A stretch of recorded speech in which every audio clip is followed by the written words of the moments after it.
So this pilot season is slow. There's a lot of information out there on the internet. There's a lot of like misconceptions. There's a lot of lies even about what could be attributing to this pilot season being so slow, sorry.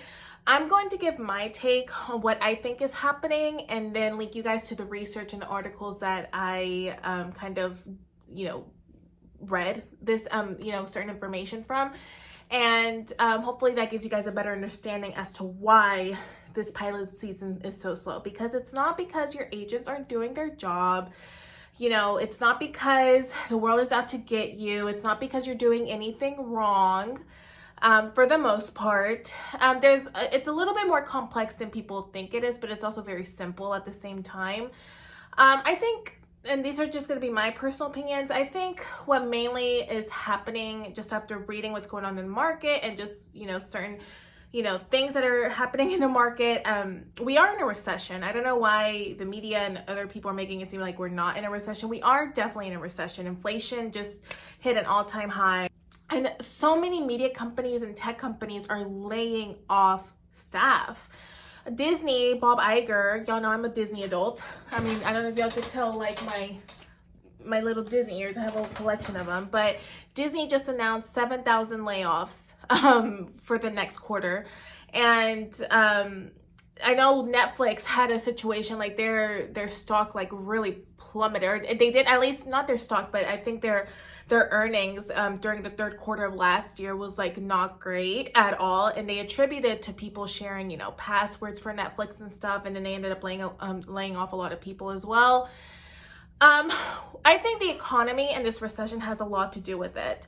If you read the article that I linked you guys, it's from Deadline. It's a really great article called Pilot Season 2023, Volume Takes Another Dive Amid Solid Broadcast Debuts and Looming Writer Strikes. We're going to get to the writer strike later because that is super important. But when it comes to the recession, I mean, as I'm reading this article, it pretty much states that, let's see, like literally starting the article, it says, as to why the numbers are so low, it feels like network executives weren't given a lot of money to spend, and whatever they have on the air is kind of working, so there isn't much real estate, an industry source said. So what they're pretty much saying is budgeting. I think it comes down to budgeting and cutting costs, and they're not picking up a lot of, or they're not really putting a lot of pilots to move forward with because of budgets, and then a rumored writer strike that's set to happen. Again, we'll get to that later. And with all these announcements with Disney, Netflix, and these streaming channels, kind of not only just competing with each other and trying to compete with people to subscribe to their streaming platform, but it just comes down to really like budget cuts and really like these companies, like layoffs are happening a lot right now, guys, and these companies it just comes down to saving money. Now it's a little bit more complex than that. I'm just kind of keeping it very simple and kind of like surface level. I encourage you guys to read the article as well, because they're pretty much saying, what we have on TV is working. We don't see right now any hunch to put out more and more content and more TV shows and stuff, because I mean, what we have for the budget that we have, I mean, it's working. So I think they reported that only like 13 pilots are like, yeah, the pilot season 2023 is hitting another historic low with 13 pilot orders across ABC, CBS, NBC, and none at Fox. So I really do think that's what it comes down to. It's just like they're just trying to save money, and with the layoffs happening, with just the reporting, I think the third quarter is set to come up next month or so, like third quarter earnings. So I think that is mainly the main thing that's of what's happening right now. Now, aside from money and corporates, because I think we kind of saw like the same trend happening in 2008 with the writer strike happened. If you guys don't know about the writer strike, if y'all don't remember, 2008, like late 2000s was like nothing but like reality TV. It was like Survivor, Jersey Shore, like all this boom of reality television because the Writers Guild went on strike for the kind of the same reasons that we're going to discuss right now. So another thing, I think another reason why the pilot, like why only 13 pilots were ordered compared to like last year, or 2020, I think it was like 30, or was it 2020, was it 30? And then before it was like 60, but now it's like down to 13. That's like a huge cut, right? So there's rumors. We're talking about rumors about a potential writer's strike. So the industry's changed, streaming has changed, a lot of things. The internet has changed, and then we have short form content, which is, TikTok, and we're going to talk about that in a second. But do I think TikTok, a lot of people think Netflix is competing with like Hulu or the other other streaming channels. I personally think they're competing with TikTok, and we'll get to that later. But I want to talk about the writer's strike. So the writer's strike, this article from the LA Times says, with Hollywood fears of strike, writers gather to weigh issues. What are they after? So there's been a lot of meetings with the Writers Guild of America members for, our writers, our screenwriters. They kind of like all met. They've been meeting in Hollywood to discuss just like what they're trying to bargain for. I don't want to say the main fear, but the main concern is that what they're going to be asking for, considering the layoffs and the cuts that all these big, like Disney, for example, that all these big companies are doing, they're not going to want to meet the bargaining points that the Writers Guild is setting forth. So before, before streaming and everything kind of took off, network television had over they had 20 to 22, maybe sometimes 23 episodes per season, right?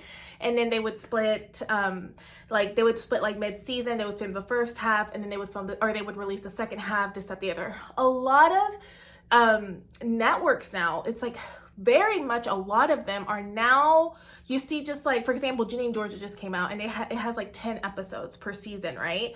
So yeah, it's good in a sense of like, oh, okay, like you can finish the season in 10 seasons and get all you want. I have to wait for like the next half of the season, like in the spring or the summer, however they broke it up. But from a writing perspective, that is a lot of work to cram in a lot of story, a lot of writing, a lot of time, a lot of hours into 10 episodes. So they are pretty much they're negotiating. Not just negotiating. They are negotiating, ultimately, guild leaders say they are looking to make it easier for middle-class writers to earn a living. They're negotiating for, of course, more pay, residuals, of course, more compensation for residuals, because it's just with all these like streaming channels, it's a lot, right? Every time a show is rerun, the writers would receive a fee. The fees have become vital to writers to help them make ends meet during leaner years, as their work was sold overseas or was rerun for TV for years. But the streaming revolution has upended the old system of compensation. The syndication market for TV shows has all but disappeared, and residuals from movies have also waned as theatrical attendance has sharply declined, eroding the residual income for writers. So again, they're trying to negotiate the residual structure as well as better working conditions, because our writers are working a lot, especially with a lot of orders from the network saying, hey, we can only do 10 episodes, or we're only going to do 10 episodes for this show, for this season, get to work, right? So they're having to work a lot more, extended hours, which causes them, stress. It's very difficult to have a healthy work-life balance. So they're just our writers are very stressed out. They're overworked and underpaid is really what it comes down to. And I agree. They're definitely overworked and underpaid. So this is all rumors, but these meetings are coming into fruition. They are being held in Hollywood. Kind of my point, I'm kind of like reading along. Before the age of streaming, sorry, like I'm a little all over the place right now, guys, because I just got off a dress rehearsal for dance. So that's why my makeup is crazy right now. But before the age of streaming, a network show might have 22 to 24 episodes written over a span of 2 months. Today's series are much shorter, often spanning 8 to 10 episodes, but writers can spend extended amounts of time working on that show, effectively reducing their pay per episode, as I said earlier. So that is really what is at stake right now with a potential writer's strike, boosting the minimum pay, better working hours and working conditions, and we'll see how that goes. I've been keeping a very close eye on this and just seeing what's going on. Now, then we get to the next point, which is streaming competing with TikTok. You guys, TikTok has blown up. Will it be the next Vine? I don't know. Trends happen. things happened. It just, TikTok is hot right now, and I will be very honest with you. I firmly believe, and I saw TikTok, I'm off social media right now, but I wish I could post it, but there's a TikTok that I saw, someone posted, Netflix is not competing with Hulu, it's not competing with Paramount, it's not competing with Peacock. Netflix is competing with TikTok in regard to getting attention, right? Because our attention spans are literally now, like, if you don't hook us within the first 2 seconds, I mean, it's hard to keep us. And I'll be very honest with you, like, sometimes I'll be watching like Netflix, or I'll be watching like something on Disney Plus, and I'll still be like on TikTok scrolling. Like, it's crazy, right? So do I think Netflix has a sort of something to do with like the why our pilot season is so slow? No, but I think in and of itself, no. I think it's very it's complex, because I think what's going on is not only are the networks demanding like, oh, let's just get 10 episodes this time around or whatever, but it's like they're also competing with a lot of people, you can say, are like, well, I pay $16 now for Netflix, and TikTok is free, and it's, video, like this content is like 2-3 minutes long, sometimes 5 seconds long, 10 seconds long, and you just like would spend hours like mindlessly scrolling on TikTok. So I think they're kind of also trying to restructure, and they're trying to see where not just Netflix, but like a lot of streaming channels, like how do we keep subscribers subscribed and keep their attention and compete with short form content like TikTok. So it's very complex. Again, these are just my opinions. I'm not like a 1000% expert. I'm not in the Writers Guild. I don't know. I'm just giving you guys like my opinions from just what I read in the articles. Read everything for yourself. If you're a writer, if you're in the industry, please comment below on your take and what you think for what your opinion is. But I think it's just very complex. So what can you do? I'm already babbled, but like, what can you do? For the love of God, don't call your agent being like, hey, what's going on? Hey, is there anything we can do? Can we strategize? Y'all, agents are trying to make money just as much as you are. I promise you, they're feeling it as well. I'm sure they have more like, they're more in tune as to what's going on in the industry as well.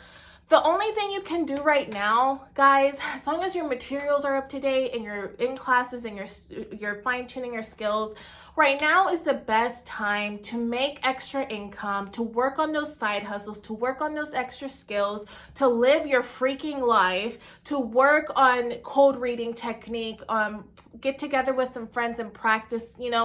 We don't know how long this is gonna take, and this happens. The industry goes through cycles. It happens. Don't freak out. The industry isn't just gonna fall off the face of the earth. There's nothing that you're doing wrong. Please don't call your agent, just be like, hey, what is going on? Hey, let's strategize, because I'm telling you guys, they're feeling it just as much as you are. Instead, stay up to date with all of the news that's happening in the industry, what's going on in your industry, and study TV in the meantime. Just live your life and pay off debt. This is the best time to get those side hustles, get that part-time job, make extra income, and pay off your debt and start saving up. I know, like, I've read a lot of articles where a lot of industry professionals, like network producers and stuff, have encouraged, actors like, hey, right now is the best time to like save up, just in case something does happen, you have like some cushion to protect you. But like right now is the best time to pay off your debt. Don't freak out, and save as much of your money as possible, and just keep doing the work that you're doing. You're doing nothing wrong. This is a cycle. This too shall pass, but don't freak out. For the love of God, don't freak out. The industry's going through a cycle. Whatever happens is going to happen, and all you can do is best prepare. I always personally, I don't know, just the catastrophizer side of me, but like, I like to prepare for the worst, but that's just how I operate. But please just calm down and give your agents a break. They know, they're very well aware of what's going on. Okay, I'll link the articles down below so you guys could read them and let me know what your thoughts are, and I'll talk to you guys soon. Bye.